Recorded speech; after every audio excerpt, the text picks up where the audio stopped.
ધોરણ 12 BA એટલે કે ઓસી માટેનો ખૂબ જ અગત્યનો વિડીયો છે. પ્રથમ પરીક્ષા 2024 ની અંદર આ બ્લુપ્રિન્ટ કેવી રહેવાની છે, એટલે કે કયા વિભાગમાં કેટલા માર્ક્સનું કયા ચેપ્ટરમાંથી પૂછાવાનું એ આપણે જોવાના છે. એટલે ખૂબ અગત્યનો વિડીયો છે, ખાસ ધ્યાન આપીને જોજો. શરૂઆત કરીએ આપણે પહેલા વિભાગ એ થી. તો વિભાગ એ ની અંદર આપણે જાણીએ છીએ એ પ્રમાણે અત્યારે 20 MCQ પૂછાવાના છે. એ દરેક પેપરની અંદર જો 20 MCQ પૂછાવાના તો આ વિભાગ કેટલા માર્ક્સનો થવાનો? 20 માર્ક્સનો થવાનો. પરંતુ આપણી પાસે ચેપ્ટર કેટલા છે? તો આપણી પાસે ટોટલ 7 ચેપ્ટર છે અને આ 7 ચેપ્ટરમાંથી 20 MCQ પૂછાવાના છે. તો કયા ચેપ્ટરમાંથી કેટલા MCQ પૂછાવાના એ આપણે જોઈ લઈએ. આપણી પાસે 7 ચેપ્ટર છે, એટલે પહેલું, બીજું, ત્રીજું, ચોથું, પાંચમું, છઠ્ઠું અને સાતમું ચેપ્ટર. એમ 7 ચેપ્ટરમાંથી કેવી રીતના પૂછાશે? તો પહેલા ચેપ્ટરમાંથી 4 MCQ, બીજા ચેપ્ટરમાંથી 2 MCQ, ત્રીજા ચેપ્ટરમાંથી 2 MCQ, ચોથા ચેપ્ટરમાંથી 4 MCQ, પાંચમા ચેપ્ટરમાંથી 4 MCQ, છઠ્ઠા ચેપ્ટરમાંથી 2 MCQ અને સાતમા ચેપ્ટરમાંથી 2 MCQ. તમે જોઈ શકો ટોટલ 4 ને 4 8 ને 4 12, 12 ને 2 14 ને 2 16 ને 2 18 ને 2 20, એટલે કે 20 MCQ થઈ જાય છે. એટલે આપણે દરેક ચેપ્ટરની તૈયારી કરવાની. કદાચ કોઈક MCQ આમાં કદાચ 2 ની જગ્યાએ 3 પૂછાઈ જાય, આમાં 4 ની જગ્યાએ 3 પૂછાઈ જાય, આમાં 2 ની જગ્યાએ 4 પૂછાઈ જાય, એવું બને. પણ આપણે તો દરેક MCQ ની તૈયારી કરવાના, એટલે દરેક ચેપ્ટર તૈયાર કરવાના. આ દરેક ચેપ્ટરની તૈયારી કરો એટલે પછી કોઈ પણ વિષયમાં કોઈ પણ ચેપ્ટરમાંથી પૂછાય, તમને કોઈ વાંધો આવે નહીં. એટલે 20 MCQ પૂછાવાના છે. ત્યાર પછી આગળ વાત કરીએ વિભાગ B ની. તો વિભાગ B ની અંદર આપણને કુલ 10 પ્રશ્નો પૂછાશે. એને એક વાક્યમાં જવાબ, એટલે એને VSQ કહેવાય. આ 10 એક વાક્યમાં જવાબ એટલે આપણને એના કેટલા માર્ક્સ રહેશે? 10 માર્ક્સ. પરંતુ આ 10 માર્ક્સ કેવી રીતે મેળવવાના? તો એના માટે આપણી પાસે ચેપ્ટર કેટલા છે? ટોટલ 7. ચોથું, પાંચમું, છઠ્ઠું અને સાતમું ચેપ્ટર. આ 7 ચેપ્ટરમાંથી શું પૂછાય એ જોઈ લે. તો પહેલા ચેપ્ટરમાંથી 2, બીજા ચેપ્ટરમાંથી 1, ત્રીજા ચેપ્ટરમાંથી 1, ચોથા ચેપ્ટરમાંથી 2, પાંચમા ચેપ્ટરમાંથી 1, છઠ્ઠા ચેપ્ટરમાંથી 2 અને સાતમા ચેપ્ટરમાંથી 1. એમ ટોટલ જોવા જઈએ તો અહીંયા 2 ને 2 4 ને 2 6, 7, 8, 9 અને 10, એટલે 10 આપણને એક વાક્યમાં જવાબ મળી જાય. અને આ પ્રમાણે તૈયારી કરજો. દરેક ચેપ્ટરના એક વાક્યમાં જવાબ વાંચજો એટલે બધું જ તમારું કવર થઈ જાય. હવે વાત કરીએ વિભાગ C ની. તો વિભાગ C માટે આપણને કેટલા પ્રશ્નો પૂછાશે?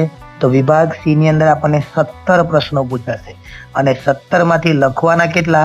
તો 17 માંથી આપણે 13 લખવાના રહેશે અને દરેકના 2 ગુણ, એટલે આ વિભાગ કેટલા માર્ક્સનો? તો 26 માર્ક્સનો રહેશે. વિભાગ C માં 17 પૂછાશે, 17 માંથી 13 લખવાના, દરેકના 2 ગુણ, એટલે 26 ગુણનો આ વિભાગ થવાનો છે. પરંતુ કયા ચેપ્ટર, આ જે પ્રશ્નો છે કયા ચેપ્ટરમાંથી પૂછાવાના એ જોઈ લે. 7 ચેપ્ટર છે, એ 7 ચેપ્ટર અહીંયા લખી દઉં. અહીંયા 7 ચેપ્ટર આપણે લખી દીધા. હવે કયા ચેપ્ટરમાંથી કેટલું પૂછાવાનું? એટલે પહેલો જે ચેપ્ટર છે, પહેલા ચેપ્ટરમાંથી 2, બીજા ચેપ્ટરમાંથી 3, ત્રીજા ચેપ્ટરમાંથી 2, ચોથા ચેપ્ટરમાંથી 2, પાંચમા ચેપ્ટરમાંથી 3, છઠ્ઠા ચેપ્ટરમાંથી 2 અને સાતમા ચેપ્ટરમાંથી 3.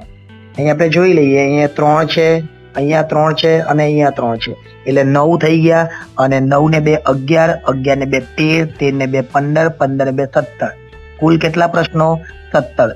17 માંથી લખવાના કેટલા આપણે? તો 13 અને માર્ક્સ કેટલા? 26. એટલે ચેપ્ટર વાઇઝ જોઈ લેજો કયા ચેપ્ટરમાંથી મેં કયા પ્રશ્નો કીધા. તમારે દરેક ચેપ્ટર વાંચવાના. એકાદ પ્રશ્ન આમ તેમ થઈ જાય તો કોઈ ચિંતા નહીં કરવાની, કારણ કે થોડો ઘણો ચેન્જ તો દરેક શાળાની અંદર આવશે જ. આજ પ્રમાણે આવું એવું જરૂર નથી, થોડો ઘણો સુધારો આવશે, એ જોઈ લેવાનો આપણે. ત્યાર પછી D ફોર ડોગ. એની અંદર કુટ્ટા વાળું જે છે, બિલાડી વાળું નહીં પણ કુટ્ટા વાળું, કેટ વાળું પટી ગયું. T four cat. હવે D ફોર ડોગ, એની અંદર કેટલા? તો એની અંદર ટોટલ 12 પ્રશ્નો અને 12 માંથી કેટલા? 8 આપણે લખવાના. કેટલું સારું, 12 માંથી 8 પ્રશ્નો લખે, એકના 3 માર્ક્સ, એટલે 24 ગુણનો આ પ્રશ્ન છે. તો શરૂઆત કરીએ આપણે કયા ચેપ્ટરમાંથી શું પૂછાવાનું. 1, 2, 3, 4, 5, 6 અને 7 ચેપ્ટર થયા. 7 ચેપ્ટરમાંથી કયા ચેપ્ટરમાંથી કેટલા માર્ક્સનું? એટલે આપણે જોઈએ જે D માં પહેલું ચેપ્ટર છે એમાંથી 2 પ્રશ્નો પૂછાય, બીજા ચેપ્ટરમાંથી પણ 2 પ્રશ્નો, ત્રીજા ચેપ્ટરમાંથી પણ 2 પ્રશ્નો, ચોથા ચેપ્ટરમાંથી પણ 2 પ્રશ્નો, પાંચમામાંથી 1, છઠ્ઠામાંથી 1 અને સાતમામાંથી 2. કુલ કેટલા પ્રશ્નો? 12. તો જોઈ લઈએ. અહીંયા 2, 4, 6, 8, 10 અને 11 અને 12 એમ 12 પ્રશ્નો થઈ ગયા. એટલે તમારે દરેક ચેપ્ટરની તૈયારી કરવાની. આ બધા જ ચેપ્ટરને મળીને આપણને કુલ કેટલા પ્રશ્નો પૂછાશે? 12 પ્રશ્નો. 12 માંથી લખવાના કેટલા? તો 12 માંથી ફક્ત ને ફક્ત આપણે 8 જ લખવાના છે. એટલે એક પ્રશ્નના કેટલા ગુણ? 3 ગુણ. તો 8 તારીખ કેટલા? 8 તારીખ 24 ગુણનો આ વિભાગ થવાનો છે. હવે વાત કરીએ વિભાગ ઈ. વિભાગ ઈ પણ આપણા માટે ખૂબ અગત્યનો છે, કારણ કે વિભાગ ઈ ની અંદર શું પૂછાવાનું છે એ ખાસ જોઈ લેજો. જો આ પ્રમાણે તૈયારી કરો તો કોઈ મુશ્કેલ નથી થવાની. કેટલાકને એવું થાય કે મેં સી અને ડી ની વાત કરી, સાંભળજો જે કહું છું એ. સી ને ડી ની અંદર કેટલીક એવું મેં એવું કીધું હોય કે પહેલા ચેપ્ટરમાંથી 2 પૂછાય, બીજામાંથી 3 પૂછાય, એવું કદાચ કીધું હોય તો કદાચ એવું બને કે પહેલામાંથી 1 જ પૂછાય અથવા પહેલામાંથી 3 પૂછાય અને આમાંથી 2 પૂછાય, એવું બી બને. પણ તમારે તો બધી જ તૈયારી કરવાની છે. એટલે કેટલા પ્રશ્નો કયા ચેપ્ટરમાંથી પૂછવાના છે અથવા તમારા કહેવાથી આપણે બ્લુપ્રિન્ટ આપીએ છીએ. બોર્ડ દ્વારા હજુ સુધી કોઈ બ્લુપ્રિન્ટ આપવામાં આવી નથી. આપણે થોડુંક એનાલિસિસ કર્યું છે, કેવી રીતે પ્રશ્નો પૂછાય, કેવી રીતે તૈયારી કરવાની, એટલા માટે આ વિડીયો આપણે બનાવ્યો છે. તો વિભાગ ઈ ની અંદર આપણે વાત કરીએ. વિભાગ ઈ ની અંદર કુલ 6 પ્રશ્નો છે અને 6 માંથી 6 પૂછાશે. આપણે લખવાના 4. એક પ્રશ્નના કેટલા ગુણ? 5. એટલે આખો જ આ વિભાગ એ 20 ગુણનો થવાનો છે. એટલે ખૂબ અગત્યનો આ વિભાગ પણ ગણાવી શકાય, કારણ કે આ વિભાગની અંદર આપણે 4 જ પ્રશ્નો લખવાના છે અને એક પ્રશ્નના કેટલા? 5 માર્ક્સ છે. સૌ પ્રથમ આપણે જેટલા પણ જે ચેપ્ટર્સ છે એ ચેપ્ટર્સ લખી દઈએ. અહીંયા મેં અહીંયા 7 ચેપ્ટર લખી દીધા. 7 ચેપ્ટરમાંથી આપણે પહેલા ચેપ્ટરમાંથી 1 પૂછાય, ત્યાર પછી બીજા ચેપ્ટરમાંથી તમારે વાંચવાની જરૂર નથી, ત્રીજામાંથી 1 પૂછાય, ચોથામાંથી 1 પૂછાય, પાંચમામાંથી 1 પૂછાય, છઠ્ઠામાંથી પણ 1 પૂછાય અને છઠ્ઠામાંથી 2 પૂછાય અને સાતમામાંથી પૂછાતું નથી. એટલે કેટલા? જો 1, 2, 3, 4, 4 ને 2 6 અને 6 માંથી લખવાના કેટલા? 4. 2 ચેપ્ટર એવા છે જે બીજું ને અને સાતમું જે તમને પૂછાતું નથી, પણ શક્ય હોય તો આ બોર્ડમાં પણ નથી. એટલે શક્ય હોય તો તમારે તૈયારી કેવી કરવાની? આટલું તો તમારે પહેલા કરી જ લેવાનું. પણ જો આપણી પાસે સમય હોય તો બીજું અને સાતમું ચેપ્ટર જે મેં ના પાડી, સમય હોય તો આપણે આ થોડું વાંચી લેવાનું. કારણ કે ગુજરાતની ઘણી બધી સ્કૂલો છે, કોઈક સ્કૂલોની અંદર શિક્ષકે બ્લુપ્રિન્ટ વગર પેપર પૂછે તો તમને પ્રોબ્લેમ નહીં આવે. કેમ કે કેટલીક વાર શું થાય, શાળાઓ બ્લુપ્રિન્ટને અવગણે છે અને બ્લુપ્રિન્ટ વગર પર કેટલીક વાર પેપર પૂછી કાઢે છે. તો કેટલીક વાર આ બીજું અને સાતમું ચેપ્ટર જો તમે વાંચી કાઢ્યું હોય તો તમને કોઈ મુશ્કેલી નહીં થાય. એટલા માટે કહું છું ફરીથી એકવાર કે આ બીજું ને સાતમું ચેપ્ટર પર જોવો, તમારે તૈયારી કરવી હોય તો વાંચી લેવાનું, બાકી જરૂર નથી. કારણ કે 6 માંથી લખવાના કેટલા છે?